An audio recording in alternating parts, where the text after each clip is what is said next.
Hello दोस्तों, स्वागत है आप सभी का अपने गुरुजी पे। मैं आपका दोस्त सुरजीत पॉल है, आपको फिजिक्स साथ मोहब्बत करवानी। If you want to learn physics in a simple way then बने रहिए मेरे साथ अपना गुरुजी पे। तो दोस्तों आज के वीडियो में हम लोग बात करने वाले किसके बारे में, किरचॉफ्स लॉ के बारे में। तो उसके जो प्रीवियस वीडियो था वहाँ पे हम लोग देखे थे the connection of the register in series and parallel. तो अगर प्रीवियस वीडियो आप चेक नहीं किए तो डिस्क्रिप्शन लिंक में जाकर चेक कर सकते हैं। और चैनल पर अगर नए हो तो चैनल को सब्सक्राइब जरूर कर लीजिएगा और बेल आइकन के भी जरूर दबा दीजिएगा। तो दोस्तों शुरू करते हैं वीडियो किरचॉफ्स लॉ का। तो किरचॉफ्स लॉ हमारा सिंपली किसके बेसिस पे ऊपर है, हम जो इलेक्ट्रिक करंट पढ़ रहे हैं तो सिंपली इलेक्ट्रिक करंट के ऊपर आएगा। तो यहाँ पे किरचॉफ्स लॉ जानने से पहले हमको कुछ टर्म्स के बारे में जानना पड़ेगा। तो व्हिच आर द टर्म्स।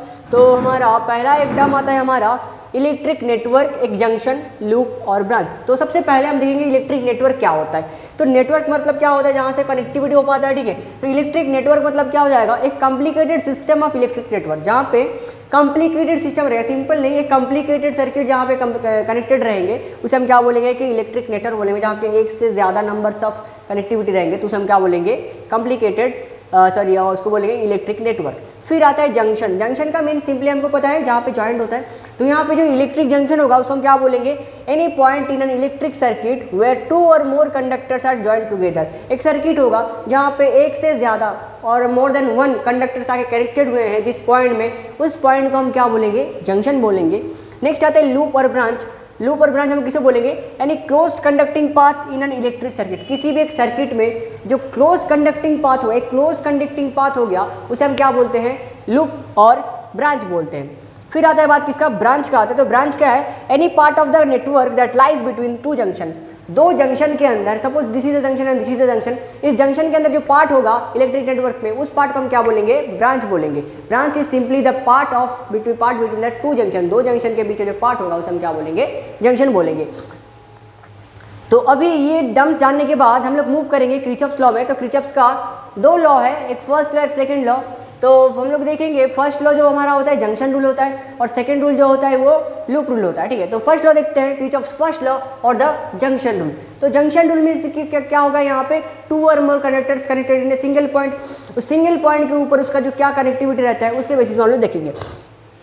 तो जो हमारा किरचॉफ्स फर्स्ट लॉ है क्या बोलता है, in an electric circuit the algebraic sum of the current at any junction is zero.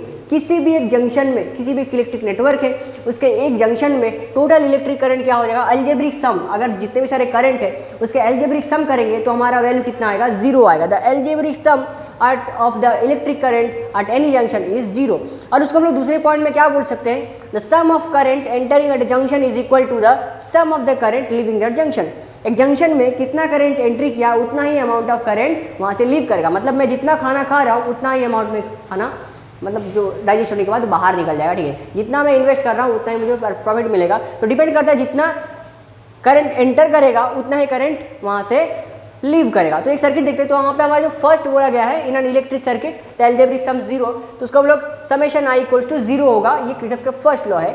अगर उसको हम लोग अच्छे से समझेंगे तो मैं यहाँ पे एक इलेक्ट्रिक नेटवर्क लिया हूँ जहाँ पे फोर करंट से, जैसे I1, I2, I3 and I4। यहाँ पे जंक्शन, ये वाला हमारा जंक्शन आ गया, इसे हम जंक्शन बोलते हैं। अब देखो इस जंक्शन पॉइंट में क्या हो रहा है, हम लोग देख रहे हैं यहाँ पे करंट एंटर कर रहा है, I1 एंड I2 करंट यहाँ पे एंटर कर रहा है और I3 एंड I4 करंट यहाँ से लीव कर रहा है। तो जब इस करंट का वैल्यू तुम लोग पुट करोगे तो उससे पहले साइन कन्वेंशन देखना है। साइन कन्वेंशन क्या करोगे, the current entering towards the circuit, जो सर्किट में, जो जंक्शन में एंटर करेगा, the entering current toward the junction is taken as positive. जो करंट जंक्शन में एंटर करेगा उसको हम लोग क्या कर लेंगे, पॉजिटिव लेंगे। And the current that is leaving from the junction that is taken as negative, ठीक है। तो यहाँ पे I1 एंड I2 का वैल्यू क्या आएगा, पॉजिटिव में आएगा, एंड I3 एंड I4 का वैल्यू हम लेंगे नेगेटिव में। यहाँ पे डायरेक्शन रिप्रेजेंट कर रहा है, ठीक है।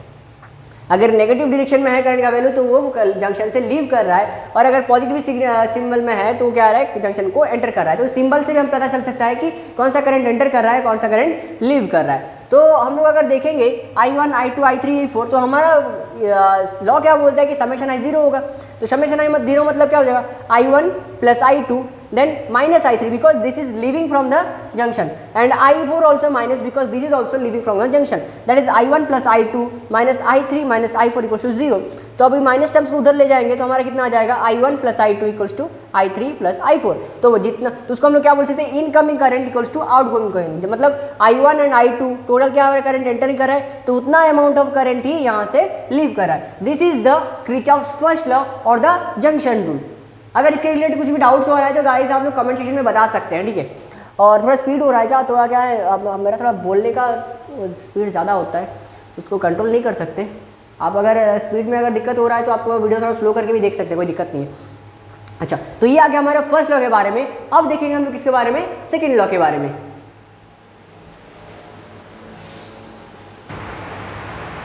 तो guys from the Kirchhoff second law हम लोग यहाँ पे देख सकते हैं कि जैसे फर्स्ट लॉ को हम लोग क्रिचॉफ फर्स्ट लॉ और उसको जंक्शन रूल बोले थे, उसी तरह जो सेकेंड लॉ है that is Kirchhoff second law और the loop rule, because it is obey for the loop. Okay, so यहाँ पे सेकेंड लॉ में स्टेटमेंट क्या गया है, around any close loop of a network the algebraic sum of changes in potential must be zero. किसी भी close network हो जाएगा, ठीक है, क्लोज लूप नेटवर्क हो जाएगा किसी भी, तो उसका जो पोटेंशियल में चेंजेस होगा, change in the potential del V must be zero. Total जो चेंज इन पोटेंशियल होगा दैट इज कितना होगा, जीरो होगा, ठीक है। यानी तो क्या होगा, उसका और भी डेफिनेशन बोल सकते हैं, the algebraic sum of the EMF on any loop of a circuit is equal to the sum of the product of current and the resistance. First term में हम लोग क्या बोले कि जो चेंज इन पोटेंशियल है that must be sum of the change in potential must be equal to zero. Otherwise हम लोग क्या बोल सकते हैं कि जो ईएमएफ होगा, टोटल ईएमएफ क्या हो जाएगा, टोटल करंट एंड रेजिस्टेंस का प्रोडक्ट का सम हो जाएगा, ठीक है। तो उसमें जितना भी करंट एंड रेजिस्टेंस है सबका प्रोडक्ट करके सम करेंगे तो टोटल ईएमएफ आएगा।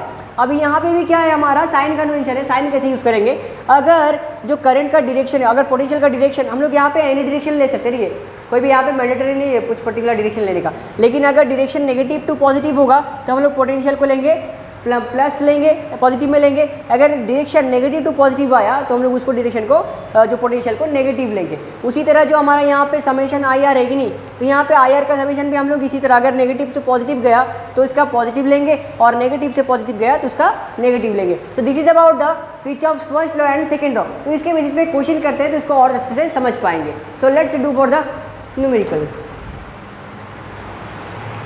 तो गाइस हमको यहाँ पे क्वेश्चन क्या दिया है, find the potential difference across each cell. तो यहाँ पे एक डायग्राम दिया गया है और हमको यहाँ पे फाइंड आउट करना है कि ईच सेल में, ये जो एक सेल है और ये एक सेल है, इस सेल में पोटेंशियल डिफरेंस कितना होगा, ठीक है। तो ईच सेल का पोटेंशियल डिफरेंस कितना वो दिया, फाइंड आउट करना है। तो हमको पहले यहाँ पे फर्स्ट सेल का ईएमएफ कितना दिया, 12 वोल्ट दिया है। सेकेंड सेल का ईएमएफ कितना दिया है, 6 वोल्ट दिया है। और हमारे पास यहाँ पे रेजिस्टेंस कितना है, R1 है 2 ओम और R2 है 1 ओम। और यहाँ पे एक बीच में एक रेजिस्टर लगा हुआ है, उसका कितना है, 4 ओम है। तो हमको यहाँ पे फाइंड आउट क्या करना है, इस सेल में इसका पोटेंशियल डिफरेंस कितना है। तो देखिए गाइस यहाँ पे एक हमको क्लोज लूप दिख रहा है, यहाँ पे क्लोज लूप दिख रहा है। तो हम लोग जब इसको सॉल्यूशन करेंगे तो मैं इससे पहले नेमिंग कर देता हूँ। तो ABCD एक पहला लूप है और ADEF एक दूसरा लूप है। तो हम लोग जब फर्स्ट लूप देखेंगे ADCB है, ये वाला फर्स्ट लूप अगर देखेंगे तो इस लूप में हम लोग अगर करंट जो क्रिचॉफ्स का सेकेंड लॉ है उसको अप्लाई करेंगे तो क्या हो जाता है, total change in total potential क्या हो जाता है, V। तो टोटल जो पोटेंशियल है वो किसका बराबर हो जाएगा, यहाँ पे ये हमारा कितना दिया हुआ है, और पोटेंशियल यहाँ पे 12 वोल्ट दिया है। तो हमको पता है टोटल जो पोटेंशियल है, चेंज इन पोटेंशियल इक्वल होगा, ठीक है। तो यहाँ पे क्या हो जाएगा, 12 वोल्ट इक्वल्स टू किसके साथ सेम हो जाएगा, सर्किट में कितना चेंज हुआ है उसके साथ। तो यहाँ पे 12 इक्वल्स टू क्या हो जाएगा, यहाँ पे देखिए करंट जब फ्लो हो रहा था तो यहाँ से ये में जो फर्स्ट सेल से हमारा कितना I1 करंट फ्लो हो रहा है और सेकंड सेल से कितना I2 ऑफ करंट फ्लो हो रहा है, तो फर्स्ट लूप में। लेकिन देखिए यहाँ पे जंक्शन है, तो जंक्शन में क्या होता है, जितना करंट एंटर करता है उतना करंट यहाँ से ज़्यादा है कि नहीं। तो यहाँ पे इस डायरेक्शन में दोनों करंट, यहाँ पे I1 करंट भी आ रहा है और I2 करंट भी आ रहा है। तो अक्रॉस R यहाँ पे करंट कितना आएगा, I1 प्लस I2 आएगा। तो मेरा यहाँ पे जो करंट कितना हो जाएगा, V इक्वल्स टू IR। तो IR कितना हो जाएगा, मेरा I है हमारा I1 plus I2 into R that is 4। तो V इक्वल्स टू IR में यहाँ पे V का सब्स्टिट्यूट कर दिया। फिर इस अक्रॉस पे कितना हो जाएगा, रेजिस्टेंस से R और करंट कितना है, I1 है। तो यहाँ पे V कितना हो जाएगा, V equals to IR that is 2 into I1। तो 2 इंटू I1 हो गया। तो अभी यहाँ पे मल्टीप्लाई करेंगे 4I1 plus 4I2 plus 2I1 तो हो जाएगा 6I1 प्लस 4I2। ये हमारा फर्स्ट इक्वेशन है। अब सेकेंड लूप में देखिए उस तरह हम लोग पुट करेंगे तो हमारा EMF कितना है, 6 वोल्ट है। और यहाँ पे पहले में कितना करंट जा रहा है, यहाँ पे I1 में हमारा करंट जा रहा है 1, रेजिस्टेंस 1 है। और यहाँ पे पोटेंशियल भी कितना है, हमारा पोटेंशियल निकाला है। तो यहाँ पे क्या हो जाएगा, V इक्वल्स I1 हो जाएगा, करंट I2 हो जाएगा यहाँ पे, ठीक है। हाँ करंट I2 हो जाएगा, करंट आ गया यहाँ पे I2, ओके। देन यहाँ पे क्या हो जा रहा है मेरा, इस अक्रॉस में मेरा कितना आ रहा है, करंट जा रहा है I1 प्लस I2 जा रहा है। और EMF कितना है मेरा, 6 वोल्ट है। तो यहाँ पे सॉरी रेजिस्टेंस हमारा 4 है। तो यहाँ पे कितना हो जाएगा, 6 equals to 4 into I1 plus I2 plus I2 that is यहाँ पे कितना हो जाएगा 4I1 प्लस 5i2 हो जाएगा। ठीक है, अब उसके बाद ये जो फर्स्ट इक्वेशन एंड दो सेकंड इक्वेशन है इसको अगर सॉल्व करते हैं, यहाँ पे हमारा 6i1 + 4i2 मिला है और यहाँ पे 4i1 + 5i2 = 6 मिला है। तो ये जो इक्वेशन को अगर सॉल्व करेंगे तो हमको फाइनल क्या मिल जाएगा, i1 का वैल्यू 18/7 एम्पियर मिल जाएगा और i2 का वैल्यू -6/7 एम्पियर निकल जाएगा। अभी हमको potential difference across each cell निकालना है। तो potential difference across each cell मतलब हम लोग पोटेंशियल डिफरेंस अगर r निकालेंगे अक्रॉस द r तो हमें निकल जाएगा। तो r क्या हो जाएगा, दैट इज़ v। पोटेंशियल निकलना है तो v = क्या होता है, IR होता है। तो यहाँ पे करंट कितना है, i1 + i2 एंड r कितना है, यहाँ पे 4 दिया हुआ है। तो i1 + i2 इंटू r करना है। तो i1 का वैल्यू हमारा है 18/7 और इसका है -6/7। तो यहाँ पे इसको सम करेंगे तो 18 - 6/7 इंटू r का वैल्यू 4 है। So we finally got our result 48/7। That is our final result. The potential difference in cell is that 48/7 volt. तो guys this is the solution of this problem. And अगर किसी को भी इसी topic में regarding कुछ भी डाउट्स वगैरह है तो कमेंट सेक्शन में बता सकते हैं। और वीडियो कैसा लगा तो कमेंट सेक्शन में ज़रूर बताइए और अच्छा लगे तो लाइक शेयर सब्सक्राइब जरूर कीजिए। थैंक यू, फिर मिलते हैं अगले वीडियो पे। तब तक के लिए हंसते रहिए, मुस्कुराते रहिए और पढ़ाई करते रहिए और इस तरह वीडियो देखने के लिए चैनल को सब्सक्राइब कर दीजिए। जय हिंद।